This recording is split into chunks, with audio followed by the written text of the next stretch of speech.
Hi, listeners. This episode is dedicated to Stephen Hawking and his memory. Not that he would ever listen to our show or has ever listened to our show. But we'll never know now. We'll never know now. Sadly, he's passed away at the age of 76, and science has lost an amazing man. Yeah, so rather than doing a funny intro, we just thought we'd just let you know. And this is our tribute to Stephen Hawking. Let's get to it. You're a dick.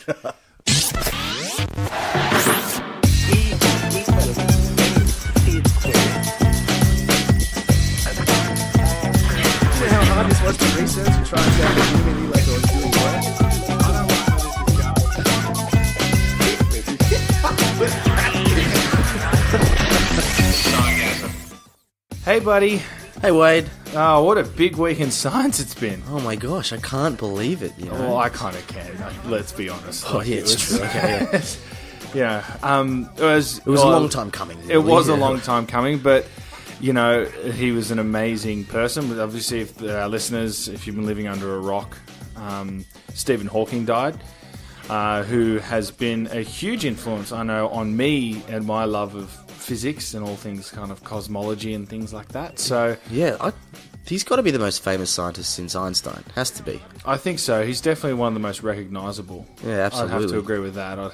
Definitely. He's got to be the most recognisable scientist of our generation. And to actually be alive and see, you know, like his work and, you know, actually get footage and, you know, even with the movie that's been out about him and things like that, I think it's thinking about remarkable. the people that lived when Einstein was alive, and I was like, wow, it would have been amazing to watch him make those discoveries. And here we are. He'll be our Einstein. He'll be our Einstein, yeah. And so I remember getting into his books with A Brief History of Time. I remember reading that and just being confused. But at the same time, he had this amazing way of, like, I think that's kind of the great science communicators can do that, can't they? They can, you know, entice you into this world and confuse you where you want to know more, where if it's too simple, you'll go, okay, get it, and then you'll move on. Yeah. But I guess there's nothing simple about cosmology and quantum mechanics. Oh, no, I've read A Brief History of Time, and it was a difficult read. I'm like, all right, finally, I'm going to work out some stuff about black holes. I had to read that book like twice. Yeah. Honestly. No, I had to as well. I remember being an undergrad and reading all that type of stuff and just being like, wow, you know, this is some heavy shit right here. This is some heavy shit. Yeah. And I remember just like, even when I was learning like first year physics, I was still like having to reread things. I just couldn't understand what the hell was going on, what he was explaining. So I reckon they've got A Brief History in Time. Surely if they had books on tape for that, right, they could just get a computer to do it. Oh. Like, they wouldn't have Stephen Hawking's read it out for real. Yeah. I know when they did that documentary series... I feel like Stephen Hawking should have had more books on tape, you know? There's a lot of shortcuts that could have been taken there. Well, I know Grand Design. Did you ever read Grand Design? It was one of his books, one of his later kind of books. And it was just about, like... it was kind of pushing a scientific view of why we don't need a God anymore. How science has taken over philosophy. And it was rather interesting. He kind of speaks about the Marx and like he kind of builds you up into this understanding of science and says, "Hey, look, we don't need to take shortcuts here. The universe is amazing. Yes, there's a lot of mystery in there, but we kind of know enough now to disregard some ideas."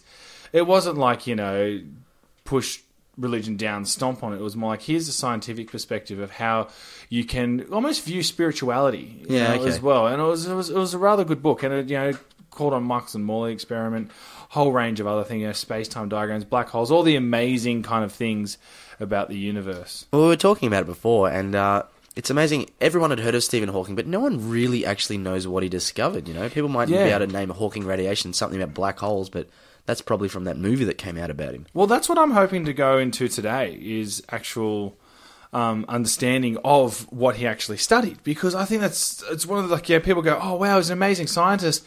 Because obviously, I'm sure, like you, like me, you got approached, and when, like, did you hear Stephen Hawking died? Did you hear Stephen Hawking died? And no one really asked us to do an episode, but we're doing it anyway.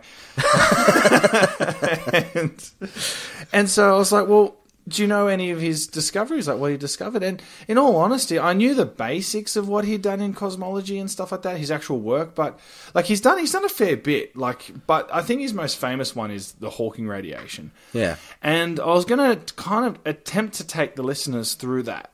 Take us through a couple of holes. Yes. Speaking of, us selling ourselves out, you can become a Patreon. All right, so his paper, Black Hole Explosions, was published in Nature in 1974. So as you know, Nature, Tier 1, big journal. That's a biggie. It's like, if you're getting published in Nature, you're doing a good job. Yeah. And so, really, his kind of idea came from an understanding of... I'll explain the basic, because as you know, in science, we develop models to explain more complicated things, and then we can use those models to find out things about the complicated system or something like that, provided they follow similar rules. Sometimes they work, sometimes they don't work. Well, models are simplified. Exactly. And so... So for the listeners who aren't aware, so there's matter and antimatter particles. One of the big things about the universe confuses cosmologists about the universe is there is an abundance of matter and not an abundance of antimatter. Now, so when matter and antimatter come together, they annihilate each other. Okay. Now, if you've ever had a PET scan, a positron, yes, thank you for the sound effect, just in case people didn't know what annihilation meant. Yeah. If you've ever had... I'll continue. If you've ever had a PET scan, PET scan? That's a PET scan. Yes. There's also a number of other scans as well that make that noise from MRIs and range things. But a PET scan is a positron emission. It actually stands for positron emission tomography. Positrons are positively charged beta particles, which, as you should know, are positively charged electrons. Basically, yeah. Yeah. I'm sure people are like, what? Yeah. But, so what happens is these positrons, so we use antimatter all the time, okay? And we get them, we inject radioactive particles, and then from the particles they emit positrons, which are antimatter particles, which then obviously go and they annihilate. As soon as they leave the radioactive substance, they go and they annihilate the other particles, okay? So these matter and antimatter particles, when they're emitted from the radioactive substance, they annihilate. So when the positron meets the antimatter positron meets the electron, kind of like Superman, anti-Superman, okay? They annihilate each other and they release gamma radiation, and that gamma radiation is picked up by the detector. Now, that's kind of, if you have a look at a vacuum in space. So, as I've said before... That's a vacuum. Thank you for making particularly all a Hoover. Thank you for making all these things. So you think about the vacuum of space. Okay, go on, make your vacuum noise. So the vacuum of space there's this kind of frequency, and it's called a quantum field. Okay, now you know how particles, for those of our listeners who understand a little bit about quantum mechanics. If you don't, you can listen to our past episodes with Dr. Chris Ferry. Yeah, so matter can be a particle or a wave. Okay, just if they're interchangeable kind of things. Let's just say that. Yeah, that's very brief. I understand, but you can have like fields, and there's in a vacuum. Although it's seemingly empty space with nothing there, there's actually a quantum field in there. Now, you know how if you get a nice harmony, you can create a harmony. You have two notes and they balance with each other. So imagine a quantum field, things being so perfectly balanced that they cancel out. Yeah, so superposition. You know how on big machines, sometimes they'll produce an opposite frequency sound to null the sound? Yeah. Noise-cancelling headphones, stuff like that, okay? So quantum field's kind of like that with waves. And so you have all these different waves, matter, antimatter, virtual particles and things like that, and they're all perfectly balanced. Now... And that's why we get the vacuum, because it's just... We've cancelled each other out. Yeah, exactly. And so we get things popping in and out but annihilating each other. So there's this kind of nice balance between the two. Hawking kind of thought to himself, well, okay, if there is a quantum field, then there must be something, there must be at the event horizon, there must be a point where this disrupts that field. Okay? Now, if we go back to our understanding of matter and antimatter, right, we have particles, matter, and then we have antimatter. Now, looking at it from a particle perspective, well then... one of those particles must get sucked into the black hole. Okay. Okay, and therefore, the other particle, all of a sudden, boom, it comes into existence. Yeah. Okay, so that was kind of Hawking's thinking. Now, let's get back to the wave idea of, because this is how the physicists actually deal with it. They deal with waves. Yeah. And... So that's left one. That's put the waves out of sync then. If the antimatter particle goes... Exactly. You lose that balance. You lose that vacuum and that nice superposition balance of everything cancelling each other out. So he kind of thought to himself, well, hang on. This means that if I was to say... Because we can't get quantum mechanics and general relativity to work to one another. Mainly because we don't have a theory of quantum gravity. Okay, quantum gravity confuses the hell out of us. We don't understand why gravity is so much weaker than all the other forces. There's a lot of people hunting for that theory as well, absolutely, isn't there? Absolutely. And even if you take... That's like a guaranteed Nobel Prize if you come up with that. Absolutely. Yeah. But if you take a magnet, right, and you pick up, say, a paperclip off the ground, you have literally overcome the whole of Earth's gravitation, the whole gravity field from Earth to pick up a paperclip. That's how weak gravity is. Now, you get huge bodies, obviously they warp space-time accordingly. Yeah. Now, so what he kind of hypothesizes, okay, let's imagine we put a straight line through a quantum field and it just passes through the center of a black hole at the instant that the black hole forms. So this is his thought process. Exactly. And this just makes it. Yeah, this just makes it out of that kind of point. So what he thought was, if I do that, then I can actually mathematically look at a black hole and then do the equations relative to that. So, because obviously he didn't have a quantum gravity theory, or a theory of quantum gravity as they call it, but he kind of thought, well, maybe if I imagine a straight line passing through black hole. And as I travel through time, that black hole collapses behind it. And this particle, or this field section, this part of time, will make it just through the black hole.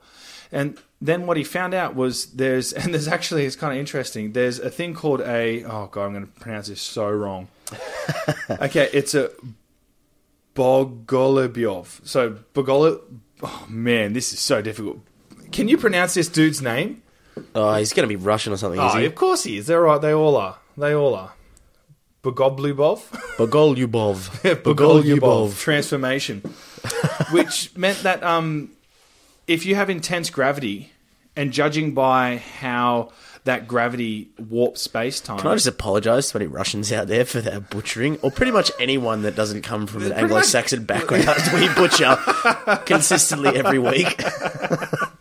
Sorry, please tell us and correct us. Feel free, but yeah, by all means. I do feel bad. Yeah.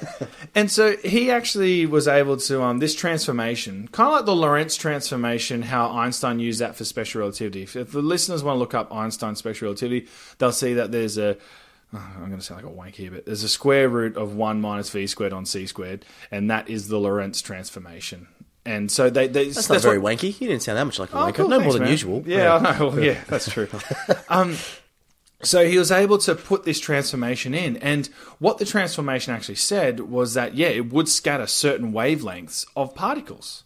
So all of a sudden, his ideas start to come... Like, you have to remember that these black holes were kind of these mysterious objects, and Hawking just came in and just went, boom, here you go. Here's an idea...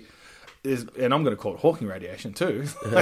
here's an idea that, we can actually detect these, which means... that in doing so, they're actually emitting like some sort of frequency. So it's some pretty sort of young when he radio came up with frequency. these ideas as well. It was only 1974. Yeah, wow, okay. But it was long enough for him to be debilitated in a chair. But I'm sure you'll get to that in a second. Yeah. It's mind-blowing how many discoveries come from young scientists. I feel like they've got these really creative ideas and fresh ways of thinking about stuff, and that's why Newton's a classic example. He was quite young. Einstein, a lot of his stuff towards the end of his career was nowhere near as influential as at the beginning, because people get old. They're like athletes. Yeah. They have their peak time, and then they don't go anywhere from there. I think it's so important to keep that young blood coming into science. Yeah, and so I'll just finish off here because Hawking found that there was like a heat curve or some sort of glow. Now, the larger the black hole, the longer that wavelength is, okay? And the actual wavelength corresponded not to the distance of the black hole, but the actual surface area of the black hole. Because black holes aren't a two-dimensional object; they're a three-dimensional object. They used to be a star or large amounts of matter. And what he found was that there was that curve, and that curve for those physics-minded people matched the black body radiation curves that you'd see from stars. So it pretty much mapped a lot of the stuff. So what's kind of interesting is that I'm going to have to try and pronounce his name again. Oh, here we go again. All right, the Bogoliubov. That's the worst one yet. What is it? Okay, you pronounce it. Bogolyubov. Bogolyubov? Bogolyubov. Yeah, whatever. It is kind of fun to say that. Bogolyubov. Bogolyubov. It feels like a character out of a children's TV show. Yeah. Look out, here comes Mr. Bogolyubov. So his once again, his working out obviously had to do with the de Broglie equation, which is a wave equation. If people want to look up that, they can. But primarily what it was is that little kind of transformation was able to look at how the vacuum was scattered when there was warping in kind of space-time and things like that, which is exactly what a black hole does to extreme amounts. So this sort of explains why black holes don't keep growing, because if they consume mass of anything in light, they could get bigger. So Hawking was the guy who said, here's why black holes don't just are all consuming. Yes and no. Like, from what we're telling people, they'd say, well, hang on, then a black hole mustn't die, because what about the antimatter particles? Yeah. That energy has to go somewhere, doesn't it? Great question, Wade. Yeah, so, yeah. So what that means is that is a... Once again, you get into this whole kind of quantum field theory and stuff like that, which is just way beyond even my understanding of even yours. Now you sound like a wanker. Well, do you know what I mean? Like, you know what I mean? Like, it's well beyond my understanding, and but at the end of the day, it was so. In summary, like that Hawking radiation is obviously caused because the ripples in space-time disrupt the vacuum of these kind of matter-antimatter particles, which then emit radiation. Okay. So that is what, and that radiation is called Hawking radiation. So for our listeners, I kind of hope you grasp that. Do you think they would have? Do you feel in your soul, Bern, that they would have grasped that? Oh, well, sticking with Stephen's ideas, I don't really have a soul, but I feel like it would have cleared things up, and I do think it's a bit of a shame that a lot of his ideas, they were complex. Like, that's a complex series of ideas, and his mathematical genius really knew no bounds. It was so far beyond, especially back in the 60s and 70s, of anyone else on the planet almost. Yeah, people often think, oh, he's the smartest man on Earth. He's not the smartest man on Earth, nor was he the best physicist on Earth. But the way he was able to communicate science and the justice that he gave to, science and getting people into science. I think just the way he thought outside the box, that was the best thing about him. He wasn't thinking like other physicists at the time, so he was able to explain and develop an idea that these people who were difficult to do but smarter than him, they couldn't figure that out. Nor could they communicate their findings as effectively as Stephen Hawking could. Yeah, absolutely. And what is it? We had a past guest who said not being able to communicate your findings is pretty much the same thing as not doing the research in the first place. Was that Chris Ferry? No.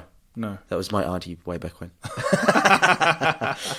But so you looked into Stephen Hawking. So one of the most amazing things and most notable things, obviously, unfortunately, was his illness. Yeah, it's a shame. A lot of people recognise him as the wheelchair guy, and a lot of people thought he was American because the program they developed for him was an American accent. He was British, but unfortunately it was a American developer, American sound guy, so it came out with an American accent. They actually asked him if he wanted to change it, and he said no. This is my voice now. Yeah.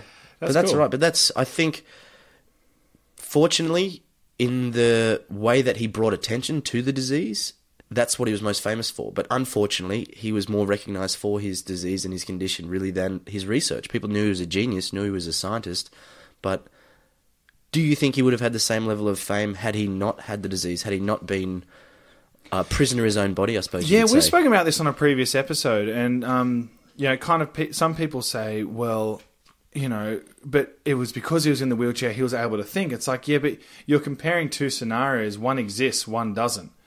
And so we just won't know. Maybe that would have held back his brilliance. Perhaps. Maybe it motivated him more to do something. I know, I remember seeing a doco with him commentating, and he said one of the reasons that he thinks he was able to think around things so differently was because he had to change his mind. He couldn't write things down all of a sudden. So he had to change the way he thought and communicated, and everything changed for him. Yeah. But for those who don't know, he did have ALS. Remember a few years ago they had ALS Ice Bucket Challenge? Yeah. So that's the disease that Stephen Hawking's had. It's also known as Lou Gehrig's disease. Its proper name is, let's have a go at butchering some more words today, Amyotrophic Lateral Sclerosis. Oh, that is nowhere near as hard as that dude's name. No, it's probably not, but it's still I assume it's amyotrophic. Lateral sclerosis, though, I'm pretty sure we got lateral covered. Sclerosis, yeah. Here in Australia, we often call it motor neuron disease and things like that, so it goes by a few names. Now, to be accurate, this is actually like a broad range of diseases. It sort of describes a few different things. So that's why you get so much variation with this disease around as well. Okay, so it's not like you've got this disease, therefore this is what's going to happen to you. Okay, so a lot of people, we've talked about it before. It's amazing that he survived for 50 years. You know what I mean? Yeah, well, he was the longest surviving person. Well, he was. He became a bit of a poster boy for the disease, like what can happen. And he, all of a sudden, all these questions. So his fame brought not only attention to the disease, but he also became like a case study for the disease as well, which is pretty cool. Yeah, he was diagnosed in 1963. Just to give you an idea of how long ago. And he obviously only died. It's now 2018. He died about a week ago. So it's pretty impressive that he could live that long. Yeah, it's incredible. Now, in this disease, what basically happens is motor neurons in the brain and the spinal cord, they slowly die. Okay, so you start to lose control over your muscles. He started falling over. He noticed some problems holding pens and writing. And that's when he went and got diagnosed. Spent a few weeks trying to work out what was wrong with him. But even doctors said that his particular case was atypical. Atypical? What do you mean by atypical? It was unusual. So compared to other people who had the same disease as him, his seemed unusual. Like it was very slowly progressing. The symptoms he showed were, not unusual, but not usual, if that makes sense. Okay, yeah. Now, by the end of the 60s, he couldn't walk. So that's when he was wheelchair bound, is the end of the 60s. Okay, he was still getting pushed around. They didn't have the drivey little wheelchair that went around everywhere. Someone had to take him. So he was pretty much under full-time care from the early 70s. Wow. Going through the 70s is when his speech started to fail him as well. So it started to go, and it had gone completely by in the 80s. Yeah, so to give you an idea of how slow progressing that was, that's 20-odd years. I remember watching an interview with him when he could speak, and it was very hard to understand, what he was talking about. And I know Cara Santa Maria was saying that recently on her show, or one of her shows, she's got so many, that she met him, and it took him like, minutes to, or hours to make a few kind of, sentences and things like that. Wow, okay. So Yeah, she met him. yeah, she met him. Yeah. What, was he on the computer then, or was he? It was on Skeptic's Guide this week. Have a listen. Oh, okay. Wow, that's amazing. Yeah, okay, she pissed him off. She wasn't invited back. Oh, really? Yeah. Oh, nice one, Cara. Yeah, I know, right? Because she's so lovely. Yeah, that's right. I'm like, how could you manage to piss off anyone? I might send her an email, actually, and just go, how the hell did you manage to piss off Stephen Hawking? You're one of the nicest people we've ever met. I need to know this, because we spend a lot of time trying to piss people off. Yeah, I know, and she just does it, and she's so sweet. But anyway. Yeah. Now, so he got diagnosed in 1963. His speech disappeared after he contracted pneumonia in the mid-'80s, so that's 20 years of that disease slowly breaking him down. Now, that's unusual. They expected him to live only a few years. So the fact he got to the mid-'80s, doctors were like, holy shit, something's going on here. So he became a bit of a case study. His personal account was published in the British Medical Journal in, I think the 90s, about the conditions of his disease. And what they found was that because of him, people who ended up getting this disease earlier in life tended to actually live longer. Most people who get ALS are sort of 50 or 60 years old. People who get the disease earlier, so it's not uncommon to come earlier, generally live longer. People that get it later generally don't live as long, which is a bit weird, when you think about it. Yeah. So if you get the disease earlier, you're going to live longer than someone who contracted the disease later than you. Wow, okay. Yeah, it's bizarre. So when they worked that out, they sort of said, okay, well, generally speaking, if you're going to get the disease earlier, you're likely to survive 10, 20 years. Hawking survived 50-odd years, Fucking hell, that's a good 50 effort. plus years, yeah. So he's even gone beyond the expectations of what they thought a young person contracting the disease. So he really is not only an enigma in the cognitive sense, he's an enigma in the biological and physical sense as well for him to survive that long. That's incredible. Yeah, it's pretty neat, isn't it? Yeah. Now, when we talk about ALS, I said before it's really a spectrum of diseases. So when he contracted it, they really didn't know. It was still quite early days. They knew there were some genetic factors in play. They think there might be some environmental factors and biological factors in play as well with the disease. But even after all this time and the notoriety that Stephen Hawking's and things like the ALS Challenge has brought to it, we still don't have a cure. We still don't know what causes most cases. So if you get it, that's it. Yeah, isn't that one of the problems with the funding of that disease? Is that it's not a very popular disease, and not talking about pop music. I'm more referring to how it is the cases in a population. Popular disease. Oh right, I got syphilis. Yeah. Oh, I got ALS. Yeah, nuts. Yeah, but it's because it's not a very it does affect a lot of people, but it's one of those things where it's like, does it affect enough people to gain the notoriety that it has? Yeah, that's right. So people like Stephen Hawking did bring it to the front. That's great. And I don't know, we'd love to hear your thoughts on Stephen Hawking. Please send us, messages. And I know we've received a few messages from people kind of saying, Stephen Hawking is what an inspiration. What an inspiration. And it's true. He was an absolute inspiration. And I know that probably people are inundated with Stephen Hawking, articles in the news, memes, all that type of stuff. Assholes talking about how he's burning in hell now. I saw God, what fucking pricks, let's not focus. Fuck them. Let's not focus on them. Yeah. I don't want to talk about it. But, it's one of those things where you need to, you just have to appreciate just the brilliance of the man, and just even if you're not into cosmology, just how he was able to work cognitively at such an amazing level, and then turn around. And then, not only that, but then to live through that disease for so long and live the vast majority of his life with that disease, and to still effectively communicate with people.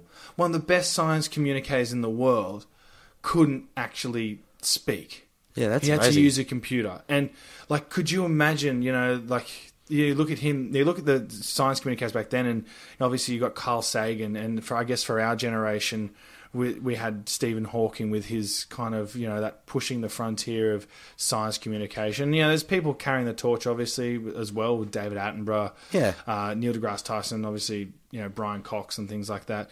So it's amazing to kind of see how influential he was, just even with his science communication, how he was able to change and just push people, even his peers. I heard the Chancellor of Cambridge talking the other day that apparently whenever he dined in the university cafeteria, it was packed.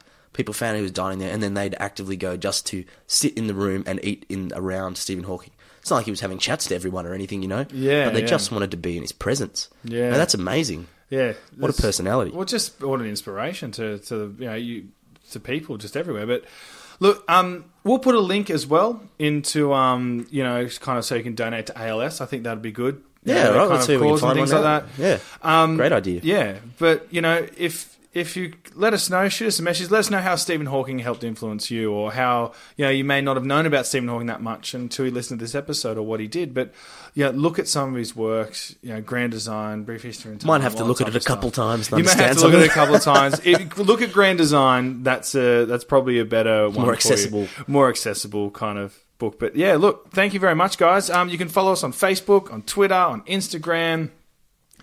And we'll be appearing at this year's Pint of Science in Sydney. We'll be emceeing or hosting? I got no idea. I don't know. They just said, you want to come and do some stuff? We're like, beer and science? We'll be there. Yeah. So you'll be hearing some stuff from us if you're following Pint of Science. 14th, 15th and 16th of May. It's already past March. Past that, yeah. So we'll be appearing at Pint of Science. And we'll obviously promote it over social media. So you guys will. So anyone in Sydney, you can finally get a chance to meet us and not listen to us. And buy us a beer. All right. Rest in peace, Professor Hawking. We fucking love you, man.